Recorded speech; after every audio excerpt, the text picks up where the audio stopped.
Tekanan terhadap Iran telah memasuki tahap baru. Pada hari Rabu 15 April 2026, apa yang berlaku di Teluk bukan sekadar satu lagi krisis ketenteraan. Ini adalah pembentukan kepungan yang menggabungkan sekatan laut, pakatan bersenjata, dan laluan tenaga di luar Hormuz. Teheran mula kehilangan kuasa untuk mengawal rantau ini melalui selat tersebut dan kini berdepan tekanan serentak dari laut, udara, dan ekonomi. Fakta yang paling mendesak adalah jelas. Amerika Syarikat telah mengesahkan pelaksanaan penuh sekatan ke atas pelabuhan-pelabuhan Iran selepas kegagalan rundingan gencatan senjata. Perkara ini semakin kuat antara 13, 14 dan 15 April. Dan tempat ia meletup adalah di koridor paling sensitif di dunia untuk tenaga global. Tetapi kejutan itu bukan sahaja di laut. Satu lagi perkembangan datang daripada hubungan rapat antara Arab Saudi dan Pakistan. Reuters melaporkan bahawa kedua-duanya telah menandatangani Pakatan Pertahanan Rasmi pada September 2025.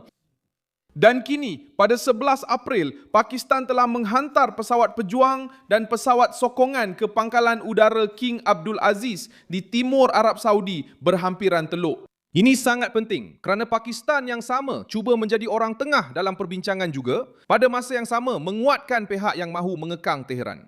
Ini adalah satu langkah yang tegas, dingin dan penuh simbolik. Sementara diplomasi berbicara tentang gencatan senjata, kehadiran tentera semakin meningkat di ambang Iran. Langkah ini menjawab satu persoalan yang merosakkan. Bagaimana Teheran sedang dikepung oleh gabungan kekuatan tentera dan penjajaran semula serantau.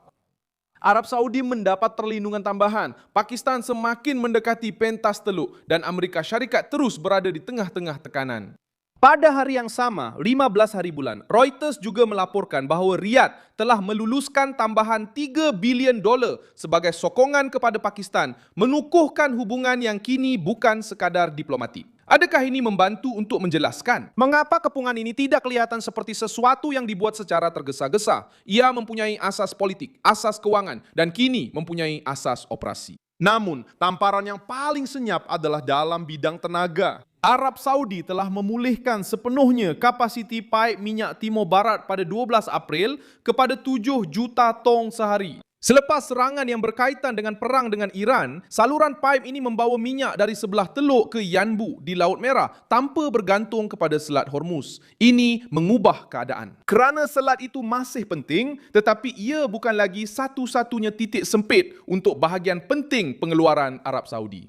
Dalam kata lain, apabila Riyadh membuka semula arteri ini, ia mengurangkan ancaman Iran terhadap aliran minyak. Angka-angka menunjukkan mengapa perkara ini menakutkan Teheran. Pentadbiran Maklumat Tenaga Amerika Syarikat mengatakan bahawa Arab Saudi mempunyai saluran paip minyak sebanyak 5 juta tong sehari dengan pengembangan sementara kepada 7 juta tong sehari. Dan bahawa Emiriyah Arab Bersatu mengendalikan satu lagi koridor sebanyak 1.8 juta tong sehari sehingga Fujairah di Teluk Oman. Ia tidak menyelesaikan semuanya, tetapi ia sangat melemahkan senjata lama Iran untuk menjadikan Selat Hormuz sebagai pencetus panik dunia. Pasaran sudah memahami message ini. Korea Selatan mengumumkan pada hari Rabu ini bahawa mereka telah memastikan 273 juta tong minyak mentah dan 2.1 bilion tan nafta melalui laluan alternatif di luar Hormuz. Daripada jumlah itu, Arab Saudi berjanji untuk menghantar 50 juta tong antara April dan Mei melalui pelabuhan di Laut Merah selain memberi keutamaan kepada 200 juta lagi sehingga akhir tahun. Ini menunjukkan sebab perubahan itu berlaku. Pembeli besar sedang bergegas keluar dari laluan sempit itu. Apabila pengguna mencari jalan alternatif, tekanan terhadap Teheran bukan lagi sekadar ketenteraan, tetapi juga kehilangan pengaruh ekonomi. Sebab itu, apa yang sedang berlaku bukanlah satu pencerobohan klasik, tetapi satu penyempitan ruang gerak. Yang mengepung Teheran ialah pesaing serantau, sekutu luar, dan pasaran tenaga yang bertindak serentak. Apabila ini berlaku, rejim Iran kehilangan ruang untuk menakut-nakutkan dan juga kehilangan masa untuk berunding dalam kedudukan yang selesa. Selat itu tetap penting, tetapi kebergantungan kepada Hormuz tidak lagi mutlak untuk semua orang. Dan disitulah terletaknya gegaran itu. Kak paling berkuasa, Iran mula menjadi kurang bernilai. Namun begitu, adalah satu kesilapan untuk menganggap keadaan ini sudah selesai. Associated Press melaporkan bahawa gencatan senjata masih rapuh dan gencatan senjata semasa hanya berlangsung sehingga 22 April. Reuters juga menunjukkan bahawa harga minyak masih sensitif dan sebarang serangan baru boleh mencetuskan kejutan semula di pasaran.